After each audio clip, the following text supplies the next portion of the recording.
Olóyè Sùlẹ̀mán Adéníyì Adéwọlé Barrister àlọ́ lórúkọ gbogbo àwọn ọmọ ìgbìmọ̀ látòkè délẹ̀ lórúkọ lọ́la wa ní ìpínlẹ̀ Ọ̀yọ́ the executive governor for your state His Excellency the Ọmọọba himself Engineer Olúwaṣeyì Abíọ́dún Mákindé FNSE DSSRS DSC lórúkọ ìdílé gómìnà ìpínlẹ̀ Ọ̀yọ́ títí di ìrọ̀lẹ́ ìkẹyìn igbákejì gómìnà ìpínlẹ̀ Ọ̀yọ́ bàbá wa His Excellency Olóyè Abdulrahim Adébáyọ̀ Lawal Barrister àlọ́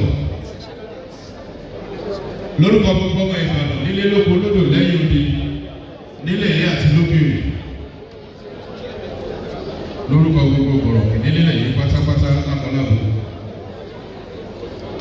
mo kí gbogbo wa káàbọ̀ sínú gbọ̀ngàn láti the first university in Nigeria, the premier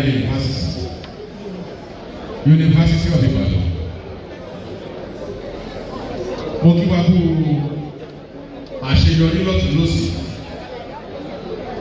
Mo kí wa kú àṣeyọrí ní gbogbo. Ilé ìjọsìn láti pọ̀ yìí. Ìyẹn nínú ìjọ Catholic tó wà ní àárín abẹ́lé ní Bódìjà estate nìbàdàn.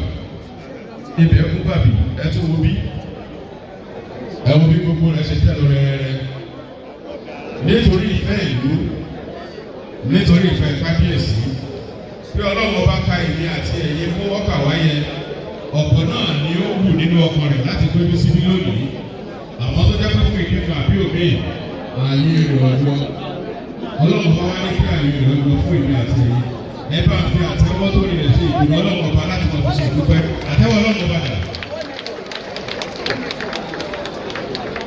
Thank you so much. I would like to very specially recognize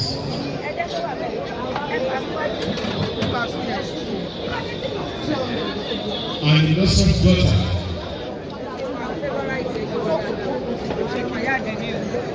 of the land. An innocent daughter of Remo people. An innocent daughter of Yoruba land. And of course, an ambassador of the Federal Republic of Nigeria.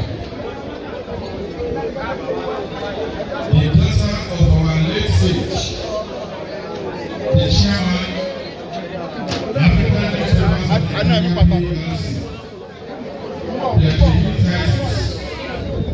our one and only, Her Excellency, Ambassador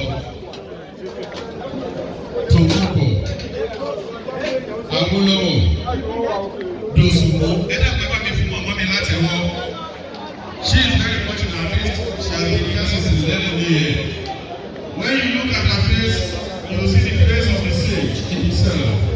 You see the face of her papa, Chief Obafemi Awolowo, the Asiwaju of Yoruba land. You will see the sage of the main issue in Nigerian politics, both in life, when he was alive, and even after his transition to eternal glory. Ladies and gentlemen, one more time, I want you to please appreciate the presence in our midst of the chairman, Nigeria Tribute Titles, Ambassador Tokuko Awolowo Dosunmu. Let me share something with us.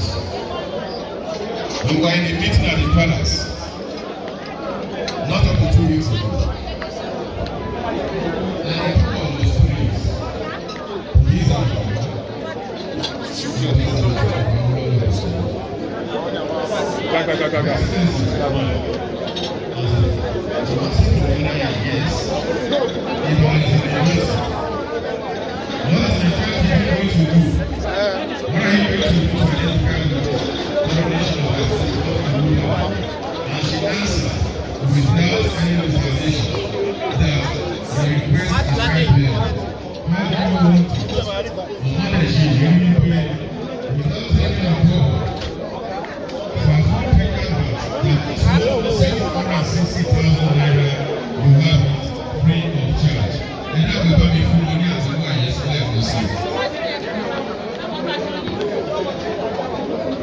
ìyẹn ló fi hàn yí pé wọ́n gbà yí pé Ìbàdàn làwọn náà ọmọ ìlú yìí làwọn náà ìlú yìí ni bàbá ti gbé tí wọ́n ti ṣe gbogbo oríire tí wọ́n ṣe ní Nàìjíríà tí wọ́n fi di gbogbo tí wọ́n dà láti ìgbà tí wọ́n ti bẹ̀rẹ̀ ìgbésí ayé wọn káyé tó ń mọ̀ wọ́n Ọlọ́run ọba kò sì jẹ́ kí orúkọ náà bàjẹ́. Your Excellency, God will continue to lift Nigeria children to greater heights. The title is about 70-something years old now, since 1949. Still working stronger. So thank God.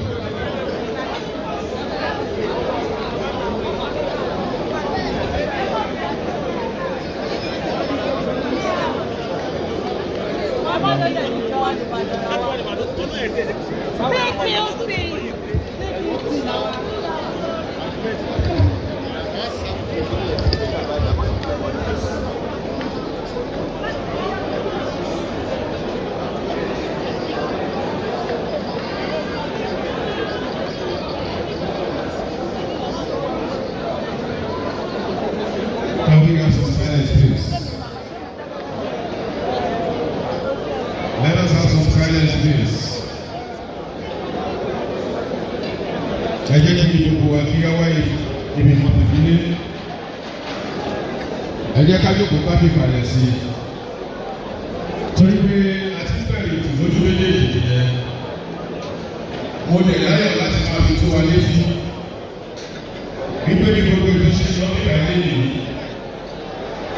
As we are progressing in this reception ceremony, specially organized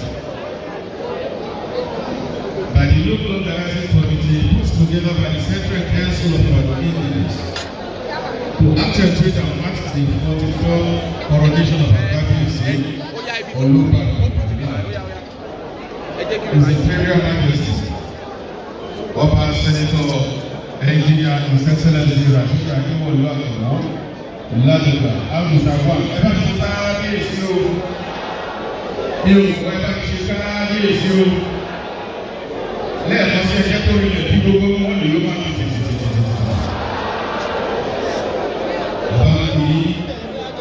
Ọba kìí. Wọ́n láyọ̀ láti sọ fún wa wípé gbogbo tó ń lọ ní bíbélì yìí gbogbo